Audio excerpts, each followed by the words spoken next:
नमस्कार, आप देख रहे हैं एन ब्लास्ट। आइए देखते हैं आज के मुख्य समाचार। घुसपैठिया हो, घुसपैठिया हो,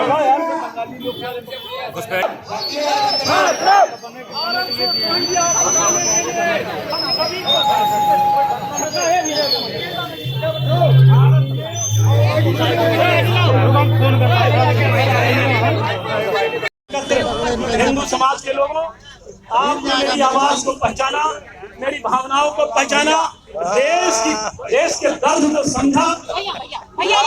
आपको बहुत बहुत धन्यवाद। खिलाफी धूप में हमारे साथ निकले धर्म सेना और उसके उस संगठन से जुड़े सभी लोग, मैं एक एक को धन्यवाद देना चाहूंगा।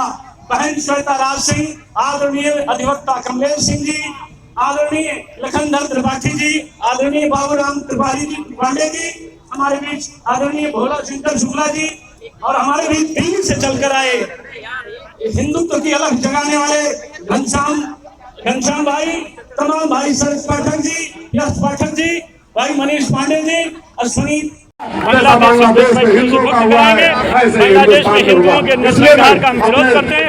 सरकार इस नरसंहार को अविलंब रोके। योगी आदित्यनाथ जी काम कर रहे हैं, हमारे देश के प्रधानमंत्री से देखा है, वो भी ऐसा ही काम करें और भारत को मुक्त कराएं। ये हमारी प्राथमिकता है और बांग्लादेशी हिंदुओं को बचाया जाना हमारा धर्म है, हमारे देश सरकार का धर्म है। निवेदन है कि इस काम को रोकें, अन्याय न हो, नहीं तो हमने हाथ में चूड़ियां नहीं करनी। हम भी मजबूर हुए तो सौगंध रामचंद्र की उठेगी तलवार जब, तो आपके घरों पे छील कौवे मंडराएंगे। हम चचा जान भाई जान को, बांग्लादेशी भाई जान को अब और नहीं स्वीकार कर सकते।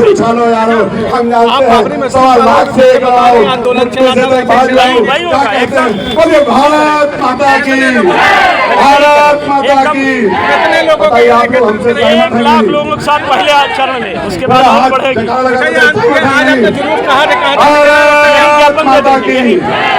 ज्ञापन इसका देंगे।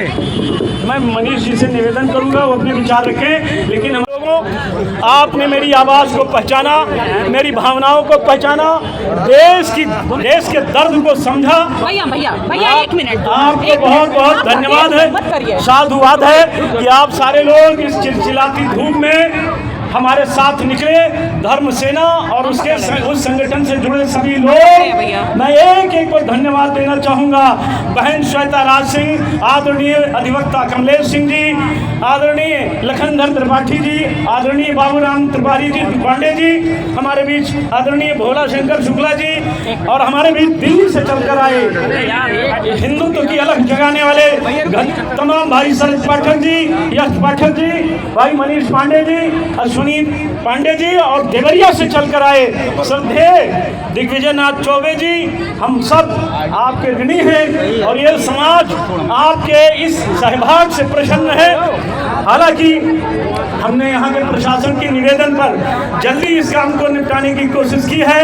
हम आपसे निवेदन करना चाहते हैं, जो LIO के लोग हैं, खुफिया एजेंसियों के लोग हैं, हम आपसे निवेदन करते हैं कि हमारी आवाज़ को भारत सरकार तक और उत्तर प्रदेश के माननीय मुख्यमंत्री को, जो खुद इस बात के कायल हैं कि अगर हिंदू बटेगा तो हिंदू कटेगा, हम उनका समर्थन करते हैं और परम पूज्य योगी आदित्यनाथ जी की इस वीरता के लिए पूरा भारत अपेक्षा करता है कि भविष्य भारत के वो प्रधानमंत्री बने और इस देश में जितने भी रोहिंग्या इस देश में हैं, इनको खदेड़ कर भारत के बाहर पहुंचाने का काम करें। हम भारत सरकार से अपेक्षा करते हैं, एक भी रोहिंग्या जब तक भारत भूमि पर रहेगा, मैं प्रशासन के लोगों से निवेदन करता हूं, आप भी सेवानिवृत्त होकर घर जाएंगे। आपके देश में यूं ही हर चीज की कमी है।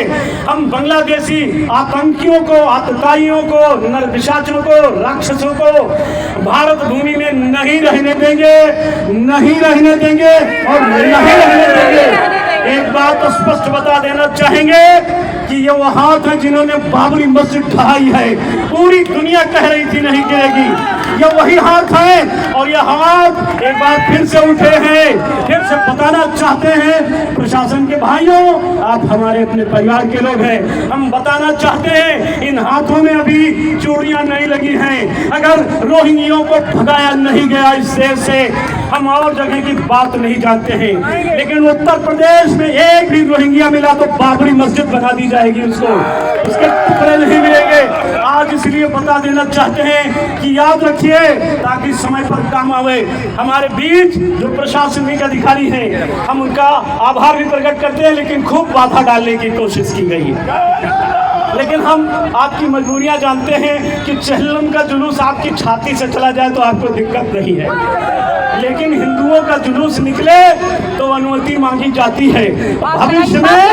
भविष्य में आप घोषणा कर रहा हूँ, कान खोलकर सुनिए, 1 लाख कार सेवकों को अगर नवंबर तक इन बांग्लादेश के आतताइयों को भगाया नहीं गया तो 1 लाख कार सेवकों को अयोध्या में इकट्ठा करेंगे।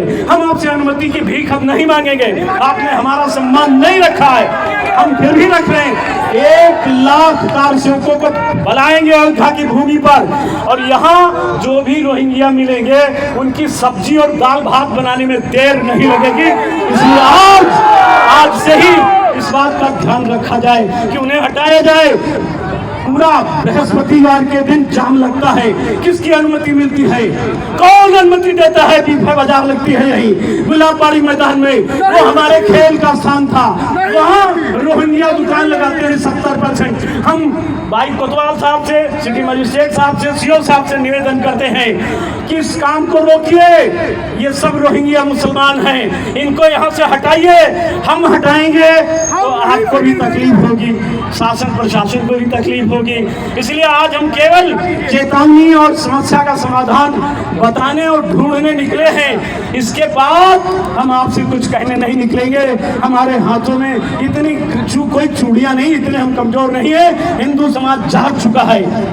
मैं उत्तर प्रदेश के गांव-गांव में जाऊंगा, एक एक हिंदू के पास जाऊंगा, उन्हें जगाऊंगा, भारत को फिर से हिंदू राष्ट्र बनाने के लिए मुहिम चलाऊंगा। जिस तरह 6 दिसंबर 92 को राम जन्मभूमि मुक्त हुई, इसी तरह से इस देश के रोहिंग्याओं से भारत को मुक्त कराएंगे। हमारे बीच में तमाम वो लोग हैं जो इस बात से सहमत हैं, तमाम का पूरा देश सहमत है। और मैंने बहुत से पुलिस वालों से भी बात की, उन्होंने कहा भैया आपका काम बहुत अच्छा है, पर मेरी मजबूरी है। आपकी मजबूरी हम समझ रहे हैं, आप हमारे भाई हैं, इसलिए हम आपके आग्रह और निवेदन को स्वीकारते हैं। और इस निवेदन के साथ कि भविष्य में 1 लाख लोगों को इकट्ठा करूंगा, उनसे ही इस देश की रोहिंग्याओं को खदेड़वाऊंगा। इसलिए आज से इस काम में आप लग जाइए, रोहिंग्या को भगाइए, देश को बचाइए, अपनी नौकरी, दुकान, मकान, खेत, खलिहान सब बचाइए। हम अपनी बहन श्वेता राज सिंह से माता की, भारत माता की बहन श्वेता राज सिंह से निवेदन करता हूं कि वो अपने विचारों को रखें। हम सभी अपने अपने विचारों को कम से रखेंगे। भाई श्वेता राज सिंह की प्रभु श्री राम की धरती से ये संदेश भारत सरकार को, हमारे माननीय मुख्यमंत्री को जाना अति आवश्यक है कि हमारी भारत भूमि पे जिन विदेशी ताकतों ने अतिक्रमण करके रखा है, हम इनको देश से भगाएंगे। आज सभी हिंदुओं को समझने की आवश्यकता है कि उनको जातीय आरक्षण चाहिए कि धार्मिक संरक्षण चाहिए। तुम्हें धर्म बचाना ही होगा। अपने देश को यदि बचाना है, इन विदेशी आक्रांताओं को देश से निकालना होगा, गिन गिन करके निकालना होगा। आपकी बेटियां, आपकी महिलाएं, आपकी नारियां सुरक्षित नहीं है जब तक ये नर अब पाकिस्तान वाला हाल यहाँ नहीं होने देना है। हम लोग को अपने राष्ट्र की, अपने भारत देश की रक्षा करना है। महिलाओं को अपने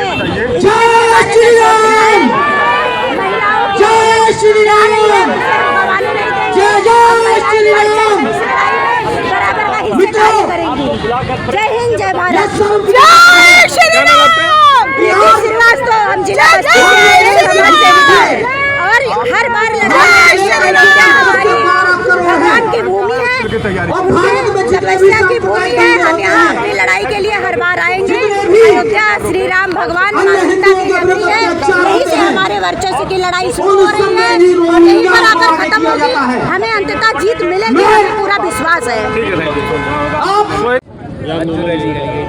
आज ये शांति मार्च जो बांग्लादेश में सभी हिंदुओं के ऊपर अत्याचार हो रहे हैं, अल्पसंख्यकों के ऊपर अत्याचार किए जा रहे हैं, और यहाँ तक कि बांग्लादेश में ही नहीं, चाहे वो अफगानिस्तान हो चाहे पाकिस्तान हो, यहाँ तक कि हमारे देश में जम्मू और कश्मीर में भी जब हिंदुओं को मारा जा रहा था, भगाया जा रहा था, उनका घर जलाया जा रहा था, बहन बेटियों के साथ अत्याचार किया जा रहा था, तब भी हिंदू संगठित नहीं था।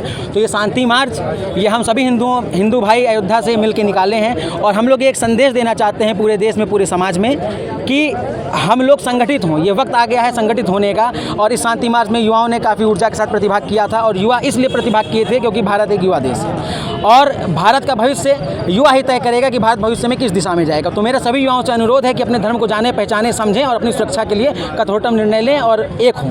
शाहीन बाग और किसान आंदोलन के लिए इंडिया गठबंधन के नेताओं ने बहुत आगे बढ़ चढ़ के काम किया, लेकिन इस बांग्लादेश विरोध पर, हिंदुओं विरोध पर आज तक किसी इंडिया गठबंधन के नेता ने कोई बयान नहीं दिया। इस पर क्या कहना है? देखिए, जितने विपक्षी हैं वो बांटने की राजनीति करते हैं, साथ लाने की राजनीति नहीं करते। यहाँ तक कि हमारी पार्टी भारतीय जनता पार्टी, हमारे यशस्वी प्रधानमंत्री मोदी जी, हमारे प्रदेश के यशस्वी मुख्यमंत्री योगी जी ने भी एक होकर एक साथ काम करने की बात कही थी। अंत्योदय की बात करते हैं, अंतिम व्यक्ति का उदय कैसे हमारे समाज में, उसकी बात करते हैं, और सभी को संगठित होने की बात करते हैं। हमारे प्रदेश के मुख्यमंत्री जी ने भी ये कहा था, बटोगे तो कटोगे। तो ये सभी हिंदुओं को सोचना चाहिए कि बटना नहीं है और कटना नहीं है, हम लोग को एक साथ रहना है, संगठित होकर हर काम करना है। आज प्रदेश में और केंद्र में भारतीय जनता पार्टी की सरकार हिंदूवादी सरकार है, ऐसे में जो अगर तमाम घटनाएं हो रही हैं हिंदुओं के साथ में, उस पर क्या कहेंगे? उसका सबसे बड़ा कारण उस घटनाओं का है कि हिंदू एक नहीं है, इसीलिए हमने ये शांति मार्च निकाला था। हमारे प्रदेश के मुख्यमंत्री जी ने भी इसीलिए कहा कि बटोगे तो कटोगे। तो हम लोग को एक होना है, संगठित होना है, ये सभी को समझना चाहिए। जाति में बट के काम नहीं हो सकता, हमको सिर्फ हिंदू रहना है। क्यों? हिंदू तन मन, हिंदू जीवन रग रग, हिंदू मेरा परिचय, अपना परिचय हिंदुत्व से देना पड़ेगा। यस पार्टनर संतोष दुबे के द्वारा ज्ञापन दिया जा रहा है। आप सभी लोग तालियां बजाकर स्वागत कर लीजिए, अभिनंदन कर लीजिए। ये संदेश उत्तर प्रदेश की सरकार और देश की सरकार के लिए जाना है, जो यहाँ के सिटी मजिस्ट्रेट के माध्यम से जाएगा। भारत माता की जय, भारत माता की जय, भारत माता की जय।